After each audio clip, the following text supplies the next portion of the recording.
रिश्ते सी। अगर किसी के घर कोई मतलब परेशानी आ गई है तो उन्होंने जान के पुछते सी हाँ भी तैनूं किसी चीज़ की लोड़ है तो बल्कि दे के आते सी। अगर कोई शादी ब्याह है तो तम ही दसना है कि अगर मेहमान आ गए ने तो मेहमानों की फिक्र नहीं, मेहमानों की परेशानी नहीं, वो मेहमान तकसीम कर लेने ने, वो अपने घर लै जाने ने।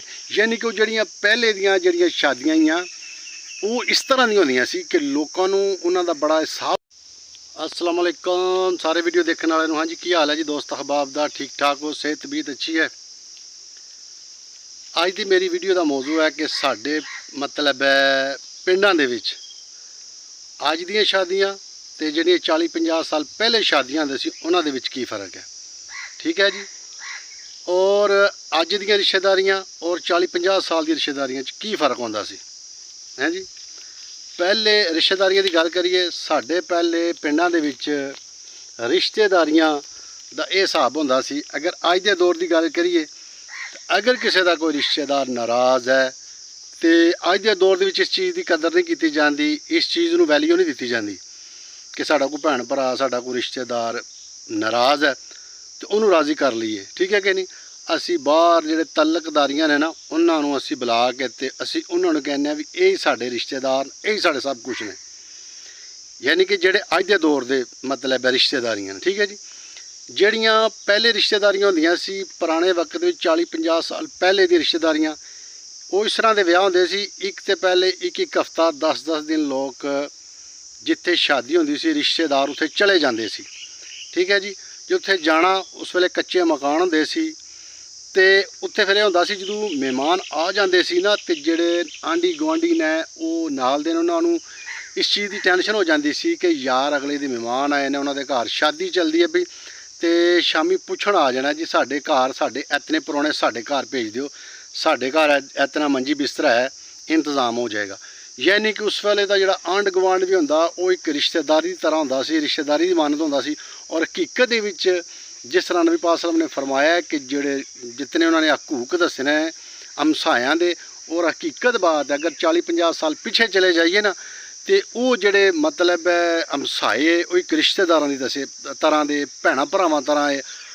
हर एक दे दुख सुख दे विच, परेशानी दे विच, तकलीफ दे विच जनाब उहदा एहसास करदे सी, उन्होंने पुछदे किछदे सी। अगर किसी के घर कोई मतलब परेशानी आ गई है तो उन्होंने जान के पुछदे सी हाँ भी तैनूं किसी चीज़ की लोड़ है तो बल्कि दे के आते सी।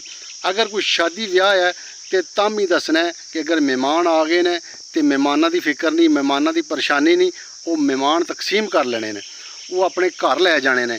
यानी कि जड़ियाँ पहले दियाँ जड़ियाँ शादियाँ ही वो इस तरह दी होंदियां सी कि लोगों नूं उन्हां दा बड़ा एहसास होंदा सी कि यार ये मेहमान जिन्हां दे घर आए उन्हां दे नहीं बल्कि मेहमान साडे ने। ठीक है जी। इतनी प्यार मुहब्बत, इतनी इज्जत उस ज़माने च सी। और उस ज़माने दे विच मतलब है मकान कच्चे सी, कंधां नीवियां सी, लेकिन एक इज्जत शर्म व हया बहुत ज़्यादा सी। एक दूजे की कदर करना, इज्जत करना, एक दूजे की भैन नूं भैन समझना, माँ नूं माँ समझना। ठीक है जी। और उन्होंने वड्डियां नूं बुजुर्गां नूं अपने मतलब बुजुर्गां तरह समझना, उन्होंने इज्जत इस तरह करना जिस तरह बंदा अपने माँ बाप की करता है। ठीक है जी। यानी कि वो जड़ियाँ पुरानियां रिश्तेदारियां सी, पुरानियां शादियां सी, उन्हां दा यह सिस्टम सी। ठीक है कि नहीं?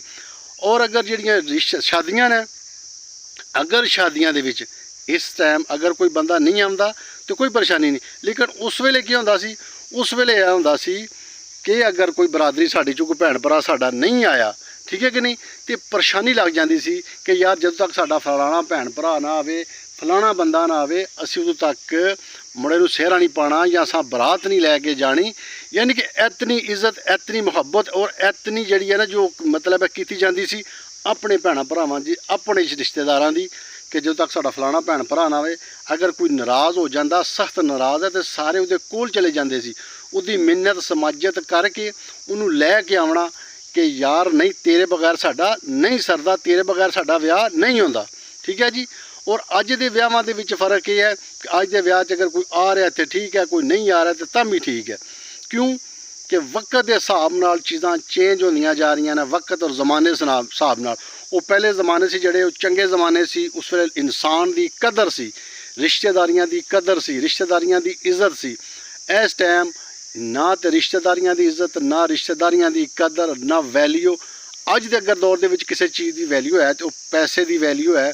ਜਿਸ ਬੰਦੇ ਕੋਲ ਪੈਸਾ ਹੈ ਉਹ ਸਮਝਦਾ ਹੈ ਪੈਸਾ ਮੇਰੇ ਕੋਲ ਹੈ ਤੇ ਮੇਰੇ ਕੋਲ ਸਭ ਕੁਝ ਹੈ।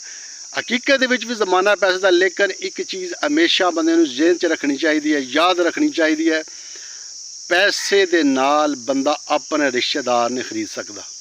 ਰਿਸ਼ਤੇਦਾਰਾਂ ਦਾ ਵੀ ਹੋਣਾ ਬਹੁਤ ਜ਼ਰੂਰੀ ਹੈ।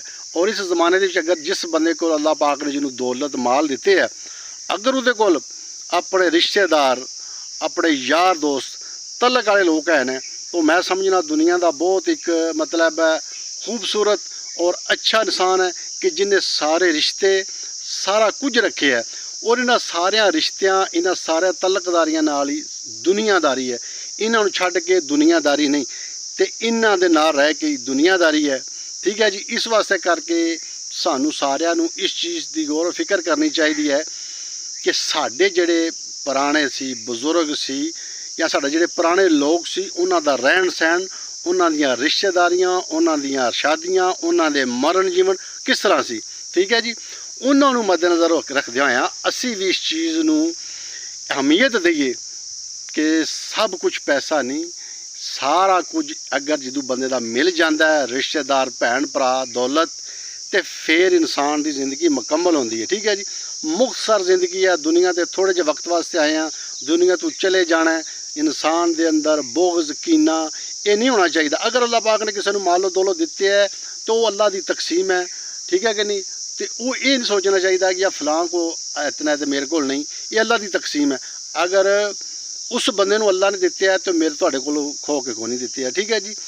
ਅਗਰ ਜਿਹਨੂੰ ਅੱਲਾਹ ਪਾਕ ਨੇ ਦਿੱਤੇ ਹੈ ਤਾਂ ਇਹ ਨਾ ਸਮਝੇ ਨਹੀਂ ਤੇ ਮੇਰੀ ਬੜੀ ਫਨਕਾਰੀ ਹੈ, ਮੇਰਾ ਬੜਾ ਕਮਾਲ ਹੈ, ਤੇ ਤਾਂ ਉਹਨੂੰ ਵੀ ਉਹ ਵੀ ਸਮਝੇ ਕਿ ਮੇਰੇ ਤੇ ਅੱਲਾਹ ਦਾ ਫਜ਼ਲ, ਅੱਲਾਹ ਦਾ ਕਰਮ ਹੈ ਕਿ ਅੱਲਾਹ ਪਾਕ ਨੇ ਮੈਨੂੰ ਇਹ ਸਾਰੀਆਂ ਚੀਜ਼ਾਂ, ਸਾਰੀਆਂ ਸਹੂਲਤਾਂ ਦਿੱਤੀਆਂ ਨੇ। ਠੀਕ ਹੈ ਜੀ। ਇਸ ਵਾਸਤੇ ਕਰਕੇ ਸਾਨੂੰ ਦੁਨੀਆ 'ਤੇ ਰਹਿ ਕੇ ਇਹਨਾਂ ਰਿਸ਼ਤੇਦਾਰੀਆਂ ਦੀ, ਇਹਨਾਂ ਭੈਣਾਂ ਭਰਾਵਾਂ ਦੀ, ਯਾਰਾਂ ਦੋਸਤਾਂ ਦੀ ਕਦਰ ਕਰਨੇ ਦੀ ਤੌਫੀਕ ਅਤਾ ਫਰਮਾਏ ਕਿ ਮੁਖਤਸਰ ਜ਼ਿੰਦਗੀ ਹੈ, ਥੋੜ੍ਹੀ ਜਿਹੀ ਜ਼ਿੰਦਗੀ ਹੈ, ਤੇ ਥੋੜ੍ਹੀ ਜਿਹੀ ਜ਼ਿੰਦਗੀ ਵਾਸਤੇ ਬੰਦੇ ਨੂੰ ਜਿੱਥੇ ਥੋੜ੍ਹਾ ਵਕਤ ਰਹਿਣਾ ਹੋਵੇ ਉੱਥੇ ਅੱਛਾ ਮਾਹੌਲ, ਅੱਛੇ ਤਲਕ ਨਾਲ ਅੱਛੀ ਜ਼ਿੰਦਗੀ ਗੁਜ਼ਾਰਨੀ ਚਾਹੀਦੀ ਹੈ। ਠੀਕ ਹੈ ਜੀ। ਵੀਡੀਓ ਦੇਖਣ ਦਾ ਬਹੁਤ ਸ਼ੁਕਰੀਆ। ਅਗਰ ਕੋਈ ਬੰਦਾ ਆਪਣੀ ਰਾਏ ਦੇਣਾ ਚਾਹੁੰਦਾ ਹੈ, ਕਮੈਂਟ ਕਰਕੇ ਤੇ ਜ਼ਰੂਰ ਦੇ ਸਕਦੇ ਹੋ। ਅਸਲਾਮ ਅਲੈਕਮ।